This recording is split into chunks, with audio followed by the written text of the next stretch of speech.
Welcome back to SportsLine. We switch gears from pro to college football. Of course, Tennessee Vols getting ready to open their season as fall camp rolls on Rocky Top. And of course, when you talk about Tennessee, it all starts with their offense, right? Josh Heupel's high-tempo, up-tempo attack led by their quarterback Hendon Hooker. But as you know, the Vols will need a good performance this year from their defense as well, as they hope to improve upon last year's win total. And certainly they'll need good linebacker play. Earlier this week, Vols linebackers coach Mike Eckler met the media up in Knoxville. Let's take a look at some of what he had to say. Who's been working on kickoff return and at punt return? We've had a ton of guys on punt return. We've had Trey Flowers. We've had D. Williams. Kickoff return, Jimmy Holiday. We've got Sampson back there. We've got Nico. We got a bunch of guys and a lot of guys that are capable and really excited about it. You know, Bayless is a hard guy to replace, but we're going to do it by committee. Brent. How comforting is it to have your specialist back in terms of punter and kicker, and how much easier does that make, you know, preparing for a season when you're settled there? A lot. I mean, it's great. We got snappers back. We got 2 kickers back. You know, punters. I mean, we got great continuity in that room. Those guys pull for each other. Great work ethic.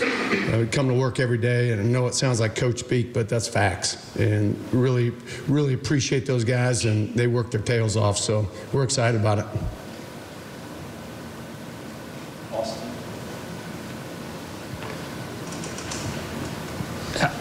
How comforting is it to have Paxton Brooks back healthy?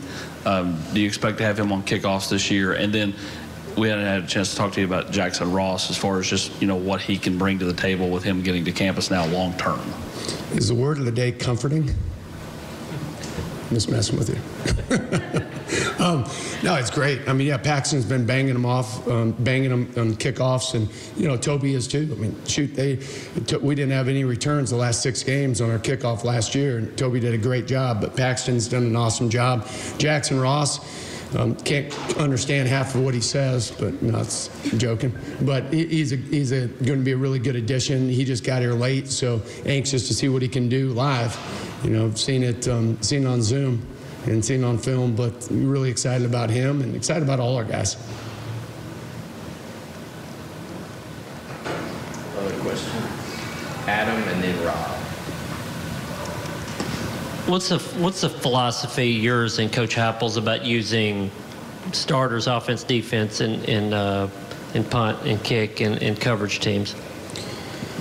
Well, what we try and do is we try and develop our guys too. I mean, you look at Christian Charles last year, you look at Nico Slaughter. There's a bunch of guys that played Rutger that are now, you know, T-Mac. I mean, those guys are starting, a lot of them. But they played 30 snaps a game last year, and they didn't even blink when they got on defense. And then in the offseason, they're ready to rock and roll. And they're game tested. So really, you got young guys like, you know, Jordan Thomas, you got Elijah, you got Caleb, you got a bunch of young guys that are hungry and ready to go, and then you got a bunch of veteran guys. So it's kind of a mixture, and it's a mixture of developing guys, mixture of getting key guys out there, keeping tread on the tires of the starters, and giving guys roles on this football team. And that's ultimately, we want as many guys to play as possible that can go out there and play at a championship level. Coach, I'm sure it's not where you guys want it to be yet, but depth-wise, things look much improved on the defense this year, just in terms of bodies, numbers. What about your unit in particular?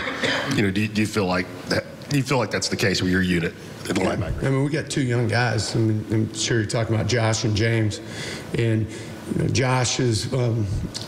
He's really coming along, and so is James. But James is a little bit more raw, and Josh is a little more seasoned in a certain sense. But both those guys have just an incredible amount of talent and unbelievable work ethic. Great kids, just figuring it out. They're true freshmen. They just got here.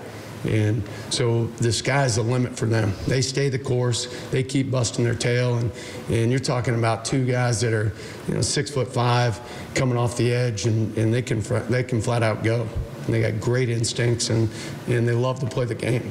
So beyond excited. And then add in Roman and BY, and you got a great crew.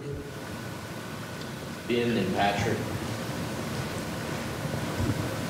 Coach, who are some freshmen that you've observed early on in these first couple of weeks that you think are really going to be able to help you on special teams this year? Man, like I said, I mean, I named a few of them. You got Elijah, you got Caleb Perry, you got Sampson is tearing it up, doing a great job. Squirrel's doing a nice job. Jordan Thomas and Nimrod. Shoot, I mean, and I'm leaving out a bunch, trust me. And then you got D. Williams, not a freshman, but just got here. I mean, he's electric. So there's a ton of guys, and really, we got a chance to be special. Coach, going back to Josh and James, where have you seen them grow the most over these past couple of weeks, and how do you sort of manage expectations? Those guys came in highly touted. I'm sure a lot of people would like to see them on the field. How do you sort of manage their expectations going into their freshman seasons? Well, managing the expectations. I mean, those guys, I've told them both, they got to think of themselves as seniors, because you got those seniors out here. They expect that out of them, and they're not freshmen. They got to go out and they step on the field. They got to execute. And they got to execute at championship level. And if they can't do that, then they're not going to be out there. So that's the challenge, to get them to that level, to get them to that point where they can go out and Coach Banks feels comfortable about putting them in, and they're going to play on special teams for us too early. So we'll get them rocking and rolling out there, and as the season goes, you should see their development, and you should see their roles probably increasing. Brent, then Eric. Yeah, back to special teams in a punt returner. Velas is really good in that role. Where's the balance in a guy who maybe is a risk taker back there versus putting a guy back there who is going to have the ball at the end of the play? What's kind of the balance, risk reward with that position, and trying to figure out who to put back there? Well, we're kind of greedy. We want both. We want a guy who can strike up Rocky Top. That's the objective. We get a pitch to hit, and we want to hear a fight song. And so that's it. We feel like we work so much with these guys in the off season and during the season with ball security and catching the ball. We feel like we can get the best of both worlds, and we're going to. At the Leo spot, how many do you feel like can help you this year? Would it be all four? Is it three of the four? And then is there ever a situation where you could see not just two of them, but maybe three of them on the field at the same time, maybe in a pass rushing situation? Shoot, as we get going, there might be four of them. I mean, those guys, the sky's the limit. And again, it's on them, it's on me to get them ready. And I just think as the season goes on, you're going to see more and more out of both of them. And just remember, they just got here. And I'm not making excuses for me or them or anything, but, they're going to be, those guys are going to be incredible players when it's all said and done. And it's just getting them to that point. And I think you're going to be excited.